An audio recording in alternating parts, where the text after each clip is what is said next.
Mata upu e lua se fulu.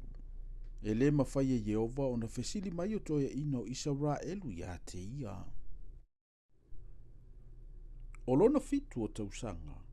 O lona 5 o masina o le aso e se fulu o le masina.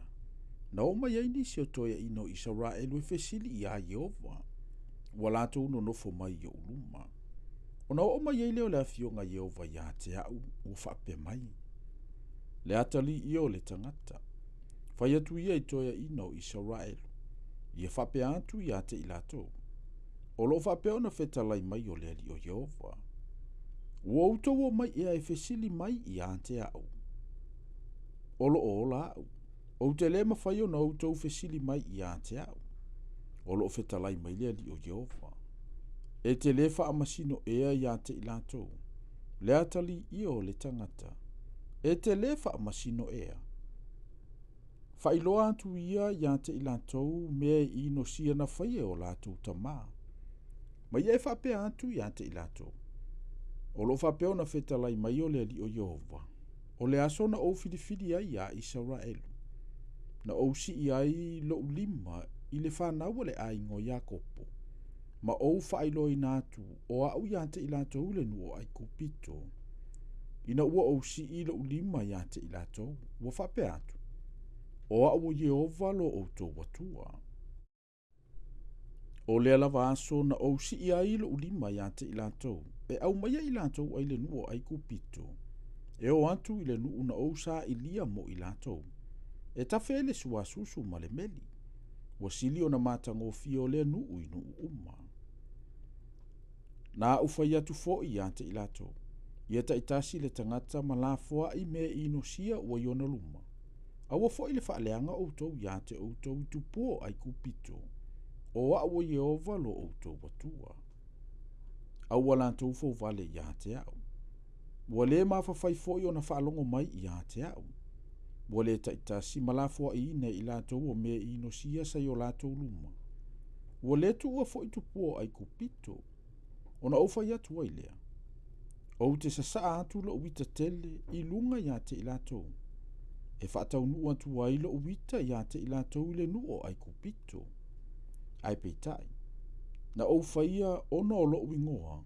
Ina ia le whaaleanga ina ai ilumo nu ese sa latou iai. Na o whailo ina tua I fo ia u ia te ilatou yo latou luma. Ilo au maio I latou ai le nuo ai kupito. Na au maia I latou ai le nuo ai kupito. Ma o taitai ina I latou le vao. Na o tu ina atu fo ia te ilatou wa utu la fono. Ma o whailo atu ia te ilatou wa ufa amasinonga. O meia a whaia le tangata.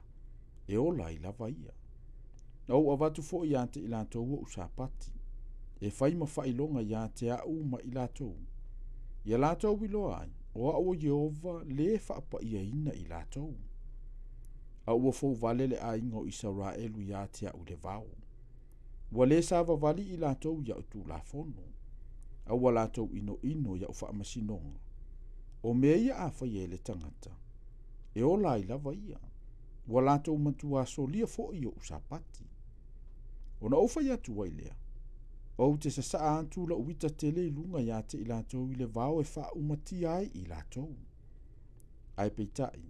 Na o whaia o no lo wingoa. Ina ne I whaaleanga ina ai I luma o nu ese. Na au maia I latou I o latou luma. O au fo ina o si ilo ulima ia te I latou I le vao.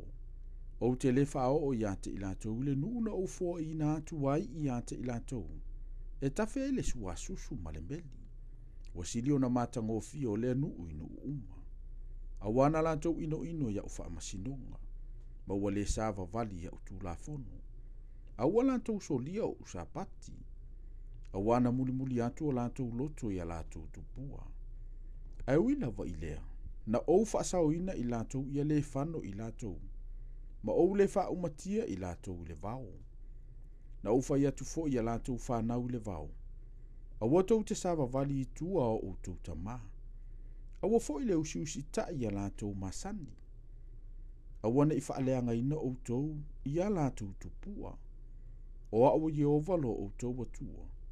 I outou sava vali ia utu la fono. ma tausi ia ufa masinonga, ma outou whaia.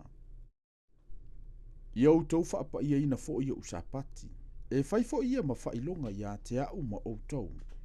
Ia iloa ia outou, o au lavo ia ovalo outou watua.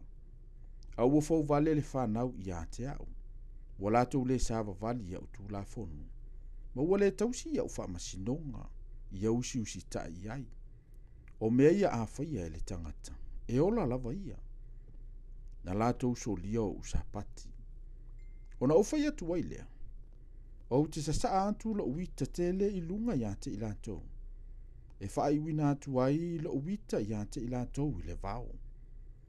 Ai ui lava i lea, na o whaafo isia la ulima, ma o whaia ona o la uingoa. Ina ne i whaalea ngai nai i luma onu e se na o ave na e ai i latou, i o latou luma. Na o si i fo i la ulima ia te ilatou i le vau. O te whaata ape ape ina i latou inu ese, ma o whaasala la wina i latou inu ese ese. Awana latou le whaia u whaamasinonga, ma wa latou ino ia utu la fonu, ma latou solia u sapati. Na whaasanga fo i o latou mata i tupua o latou tama. O le mele na utu ina atua ia te i latou atu la fono e lelele. Ma whaamasinonga latou te leo lai. Na ufa leanga fo ia te i latou lava taulanga, i o latou whaau iane i uru matua umma i le afi. Ina ia o whaatafuna ina i latou. Ne ia latou wiloa, o au lavo Jehova. O le mea lea, le atali ia o le tangata. Ia e whai atu ai le aingo Israelu. Ia whape atu, ia te i latou, o loo whape o na whetalai mai o le li o Jehova. Na whaiwhaia lava au e o outouta mai le nei mea foi. Wa latou matua anga sala lava ia te au. Na au maia i latou le nuu na au si ia i lo ulima o te avatua mo i latou. O na latou wa ava ai atu lea i maunga maurulunga uma. Ma la au, ta ulu ola uma. Na latou wosi ai a latou taulanga. Ma latou avatu ai a latou taulanga e wha ono ai. Na latou tu atu ai fo i a latou mea manongi le lei. Ma latou lilingi ai a latou taulanga i mea inu. O na ufa i atu ai lea ia te i latou. Se ale mea mawalunga tau te o atu i ai. Wata ualo na ingoa o le mea mawalunga. Ua o mai i le aso nei. O le mele i e whai atu ai le aingo Israelu. O lo whapeo na whetalai mai o le ali o Jehova. Ua leanga ea o tau e pei o le tua o tau tama. Ua muli lulua ea foi o tau, o muli atu i ana tau mea i inosia. A waolo o tau avatua o a o tau taulanga, ma lo o tau wha au iane o a o tau wha nau le afi. Ua o tau wha leanga i nai o tau ia o tau tupua uma. Ua o mai le nei aso. Tau te whesiri mai ea ia te au nei, le a ingo Israelu e. O lo whetalai mai ai le ali o Jehova. O lo ola au. O te le mawhai lava o no tau whesiri mai i a te au. O le mea fo i e tupu yo o tau manatu. E leo o lava. Wa o tau whapeani. E avea i mātou e peio nu ese. E peio a ingo nu ese ese. E au nei la au mamaa. O lo whetalai mai le ali o Jehova. O lo ola au. O te pule lava ia te o tau ma le 5 malosi, ma le 5 whaaloloa, ma le ita tele ua sa saa ina atu. O te au mai o tau wainu ese, ma o whaapato ina o tau wainu ese ese, ua whata ape ina ai o tau, ma le 5 malosi, ma le 5 whaaloloa, ma le ita tele ua sa saa ina atu. O te au mai o foi o tau i le vau nuu, ma o wha masino ia te o tau i le mea, o tātou o whesanga i mao. E peona o wha masino yo o tauta mai le vao le nuo ai kupito. E wha peona o wha masino ya te o tau. O loo whetalai mai eile ali o Jehova. O te wha awia ne fo ya te o tau i lalo le to o. Ma o wha o ina o tau i le noa tanga o le whiangainga. O te wha te ese ina fo ya te o tau o e fo vale. Ma e anga sala ya te au. O te aveina atu i lātou ai le nuu, o lo lātou au mawai. Ai lantou te leo mai le lau ele o Israel. Tau te iloa ai, o au lava o Yehova. O lo whapeo na whetalai mai o le ali o Yehova. O outou le a inga o Israel. O ia outou. Inata itasi ma au auna i ana tupua. Ai muli ane. A whaitou te le whaalongo mai i a te au. A ua tau te toi whaaleanga ina lo wingopa ia ia outou taulanga ma outou tupua. A wao lo umaunga pa ia. O le maunga maua lunga i Israel. O lo ofetalai mai le ali o Yehova. E au na mai aile a inga uma o Israelu ia te au.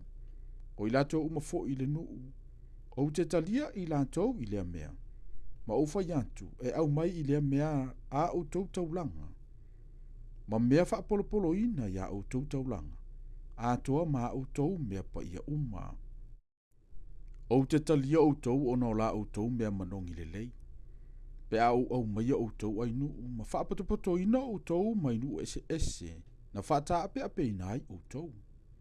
E whapa ia ina fo ia ue o tau i lumonu ese. Tau te iloa, o au lava o Yehova. Pe au mai o tau i le lau ele o Israel. O le nuuna o si iai lo lima. O te avatua yo o tau tama. Tau te mana tunatu ai ia o tau a mea uma. Ma o tau mea uma na fai. Sa leanga ai o tau. Ona ino ai leo o tau ia te o tau. Ona wa o tau mea leanga uma o tau faia. E ilo fo i o tau. O au lavo Yehova. Pea o faia ia te o tau. Ona o lo wingoa. E le tusa ma o tau a mio leanga. Ma o tau mea leanga o fai. Le a ingo Israelu e. O lo ofetalai mai ai le ali o Yehova. Wo o mai fo i le afionga Yehova ia te au. Wa whapea mai. Le atali i o le tangata. Ia e whaasanga antu o manta i le tuitonga. Ma whaapa u antu lau upu i le tuitonga. Ma wawalo antu i le vao. Matua i le whanua i le tuitonga. Ma whai atu i le vao matua i le tuitonga. Whaalongo mai e le afionga Yehova. O lo whapeo na whetalai mai o le ali o Yehova. Whauta. O te tutu le afi ia te oe. E susunu ina ila au mata uma ua ia te oe. Antoa ma la au mamango uma. E le tineia le afi e musa e sae. E mua i mata uma i le tuitonga. E o i le tu i matu. E ilofo e tangata uma. O au Yehova. Wa au tutuina e le tineia lava. Ona au fayatu wailea. Awe le ali ie Yehova e. Wala tau fai mai i atea. E le tautala mai e o ia i whata oto.